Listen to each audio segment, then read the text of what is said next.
அனைவருக்கும் வணக்கம். இது உங்கள் கஜா கல்வியகம்.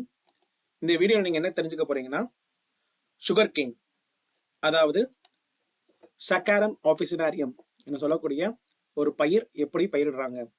இந்த வீடியோ கேரளால ஷூட் பண்ணப்பட்டதுங்க. கேரளால பாலக்காடு என்ற மாவட்டத்தில் ஷூட் பண்ணப்பட்டது. பொதுவா கேரளால சுகர் கேன் பாலக்காடு, திருச்சூர், ஆலப்புழா, கண்ணூர் போன்ற மாவட்டங்களில் விளையும். இந்த பயிரானது 10 முதல் 12 மாதங்கள் வரை பயிரிடப்படும். கரும்பும் பல மற்ற விவசாய பொருட்கள் மாதிரி தான் இதுக்கும் நிலத்தை பதப்படுத்தணும், பதப்படுத்தி நிலத்தை சீரமைத்து அப்புறம் 2 முதல் 3 முளையுள்ள கரும்பு துண்டுகளை நட்டுவாங்க. நட்டினதுக்கு அப்புறம் என்ன பண்ணுவாங்க, நீர்ப்பாசனம் செய்யணும், உரமிடணும், அப்புறம் பயிர் பூச்சி கட்டுப்பாடு செய்வாங்க.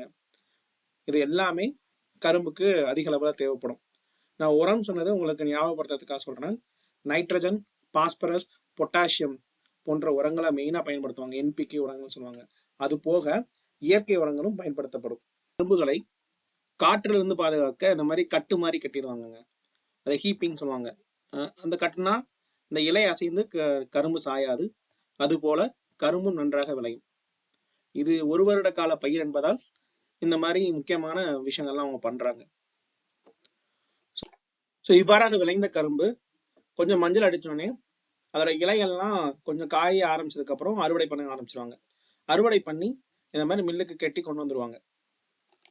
நீங்க பாக்குற மாதிரி ஒரு பெரிய இரும்பு சட்டியில பாகு மாதிரி காய்ச்சிருவாங்க. இந்த காய்ச்சறதுக்குன்னே தனியா ஒரு மிஷின் இருக்குங்க. இந்த மிஷின்ல நம்ம மிக்சி மாதிரி தான் மொத்தமா போட்டு அரைச்சு அதை பாகு காய்ச்சுவாங்க. இதுல சிற்ற சுண்ணாம்பு ஆட் பண்ணப்படுவாங்க. ஆட் பண்ணதுக்கு அப்புறம் இதை கருப்பட்டி மாதிரி உருட்டிடுவாங்க.